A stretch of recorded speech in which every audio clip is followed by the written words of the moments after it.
So we didn't have much time to go over this in the post-game video, talking about the Canucks and the Calgary Flames, but let's talk today about the newest Vancouver Canuck acquired from that same Calgary Flames team in a trade for a 5th-round pick and a 3rd-round pick, Nikita Zadorov.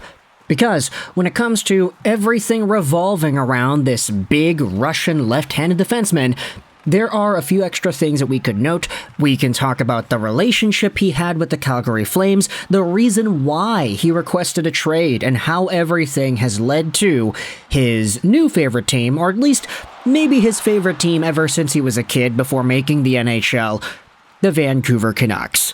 Now, if you had seen the video we made before the Canucks and Calgary game the other night, you would have seen that, hey, Nikita Zadorov was a Canucks fan growing up. He wanted to be drafted by Vancouver in 2013. His teammate Bo Horvat on the London Knights got drafted by Vancouver, and he said he was jealous, which was a really interesting touch.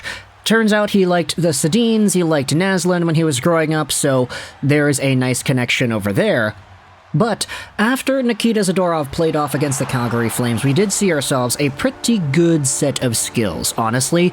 Like, sure, he is not the perfect defenseman out there. He's no Quinn Hughes. He isn't the offensive dynamo that a Filip Hronek is. But what Nikita Zadorov does do is provide a pretty good level of stability and active stick play that was really noticeable on defensive rushes. This is a guy who likes to get involved with his stick in clogging down the opposition's rushes, and based off of what we had seen in the one game against the Flames, it worked pretty effectively.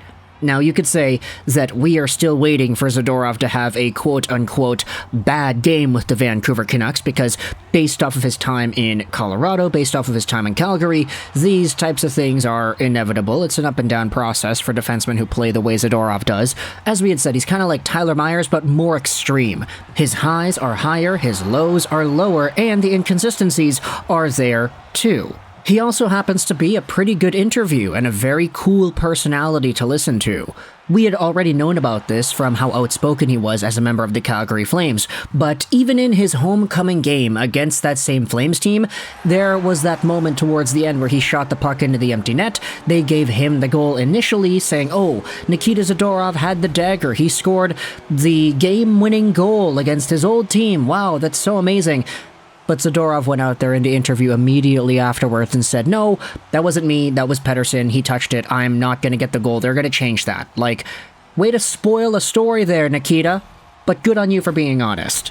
So, the Vancouver Canucks fan base, I feel like we've got a lot to learn about this guy, but it's going to be a very welcome learning process as we see more of his interviews, more of his play style. Of course, playing with Tyler Myers being dubbed the, what's the phrase? I think people are calling it the Twin Towers pairing. Yeah, I don't know about that, man. It feels really inappropriate to call somebody that, but, yeah, they're both really big guys. So, I guess you could understand why that name is being tossed around there, but in today's video what I wanted to do was talk about the reason as to why Nikita Zadorov requested a trade. Now you could very easily say, hey, he requested a trade because the Flames stink. Like, what else is there to it? I mean, talk about the bad year last season where Kadri, Huberdeau, these guys stopped scoring points. Talk about all the future expiring UFAs. Tyler Toffoli already wanted out. You've got Chris Tanev, who may not get re-signed. You've got Elias Lindholm, who is also on the trade market. The only guy that actually did come back was Mikael Backlund. He re-signed by himself, and that contradicted all the reports that we had seen saying that all these UFAs to be are going to want to leave. Nikita Zadorov ended up wanting to leave too, but maybe the reason of just saying, hey, the Calgary Flames sucked and everybody else wanted to leave, that may not be the entire picture. Because if we go back over to some tweets made, or not really tweets, but quotes made from Nikita Zadorov regarding this entire thing, here's a quote back from the middle of November. Asked by Sportsnet's Ryan Leslie in Ottawa if he has indeed requested a trade, Flames' Nikita Zadorov replied, we've been discussing it. I can't really say a lot of stuff. Maybe it's going to be time when I'm going to be able to share it with you. Here is some more, though, from Nikita Zadorov in Ottawa on November 11th. Like I said last summer, I would love to be a Calgary Flame for my whole life, but the business side, sometimes stuff happens, you know?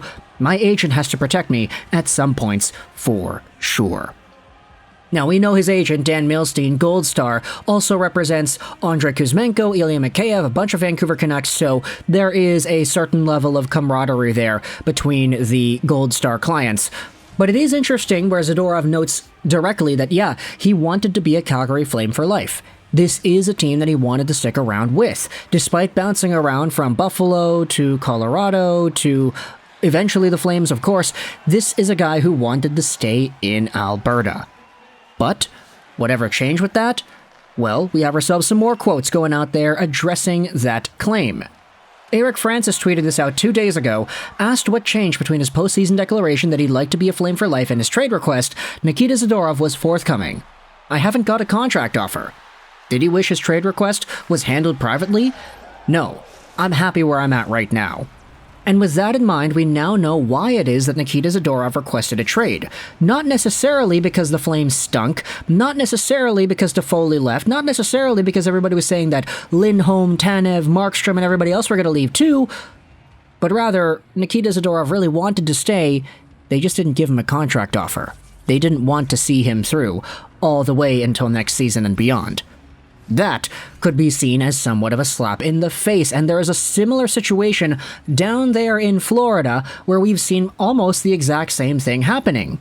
Steven Stamkos in the Tampa Bay Lightning system was not given a contract offer either to extend beyond this current season, and you could see that him and his own personal values, they were really affected by that decision from the Tampa Bay Lightning.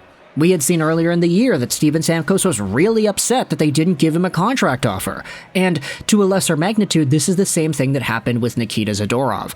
Of course, I'm not saying that Zadorov and Stamkos are the same player, I'm just saying the situations are the same. Zadorov wanted to stick around in Calgary, and because he didn't feel that they wanted to keep him around because they didn't give him an offer, he wanted out. And this is where you start talking about the Vancouver side of things too, because all of a sudden Zadorov is here in the Canucks system. He's on a team that, as he had said, wants him now. And we've been hearing rumors saying that the Vancouver Canucks would be intrigued and interested in opening up the dialogue with Dan Milstein to negotiate a contract extension for big Nikita Zadorov.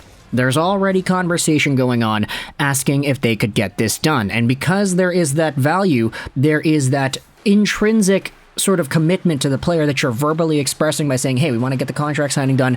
What are your options? What are your contract numbers looking like?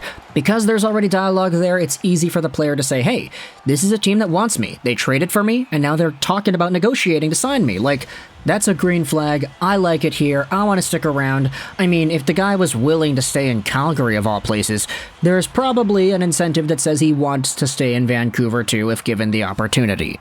Especially considering that he was a Canucks fan growing up, and that he is now on his favorite team, with some of his friends too.